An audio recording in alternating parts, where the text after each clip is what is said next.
Hey guys, Weebhut here. We just wanted to make a quick video jumping on the Blizzard news bandwagon because the story is too good not to.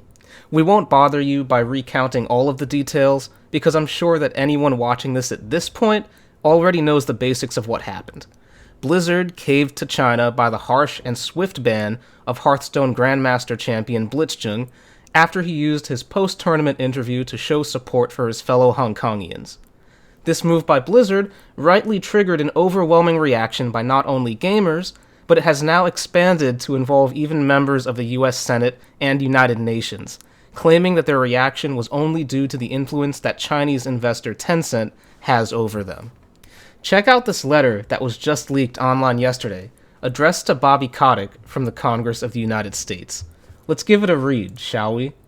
It reads, "Dear Mr. Kotick, we write to express our deep concern about Activision Blizzard's decision to make player Blitzchung forfeit prize money and ban him from participating in tournaments for a year after he voiced support for pro-democracy protests in Hong Kong. This decision is particularly concerning in light of the Chinese government's growing appetite for pressuring American businesses to help stifle free speech.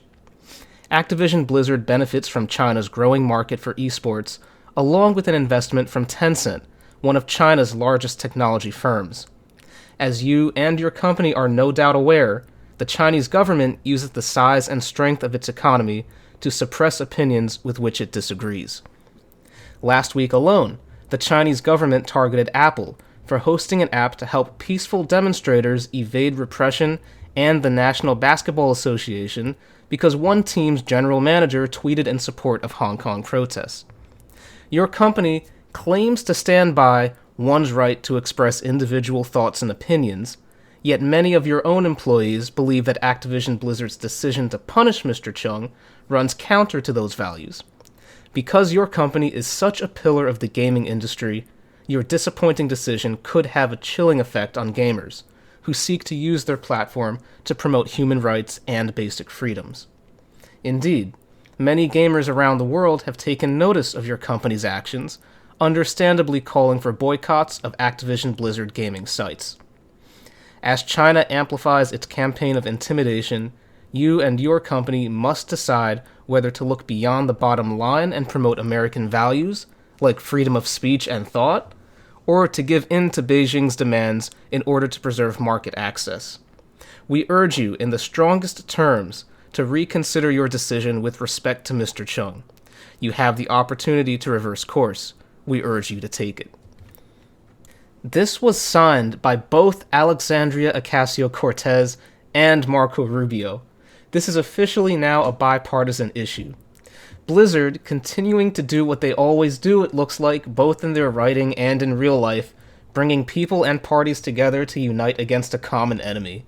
Was their endgame to become Arthas all along? What's ironic is that Blizzard was very close to regaining some of that trust in the community after the successful launch of WoW Classic, and how they were most likely going to reveal Diablo 4 at this year's Blizzcon. They were setting things up so that the blunder of last year with Red Shirt Guy would be forgotten as another funny memory in gaming history. Instead, they managed to somehow have their worst PR nightmare ever mere weeks before the convention, inviting more people than ever to wear red shirts in protest, except now the shirts actually stand for people wanting to cosplay Winnie the Pooh to mock Chinese President Xi Jinping, in addition to dredging up memories of out-of-place April Fool's jokes. I cannot just see this blowing over. Blizzard can no longer attempt to play both sides of the world and appease all fans. This one act made it clear that from this point, they'll need to choose, especially in light of global events, whether they just want to fully cater to their Chinese market, or whether they still care enough about where they started in the West to take a stand for themselves and not get pushed around. I really think Activision has more to do with the way they've changed over the years, as it was the point where they stopped being a small studio that was focused more on core values and just making good gaming experiences, to where they had to answer to a giant corporation, where everything was done and calculated in the name of profit. Here's hoping this year's BlizzCon gives us even more entertainment than the last, and also hoping that we get to see a ton of people with umbrellas cosplaying Mei. Remember to like and subscribe if you liked this video and want to see more like it. And please, do your own part to not let Blizzard just sweep this under the rug. I'm sure, like every company that runs into a PR nightmare, they're just hoping it blows over and will go back to playing their games and consuming their products. But we can't let that happen for something like this. Weeb Hut out. Oh, and by the way, liberate Tibet, liberate Hong Kong, revolution of our time.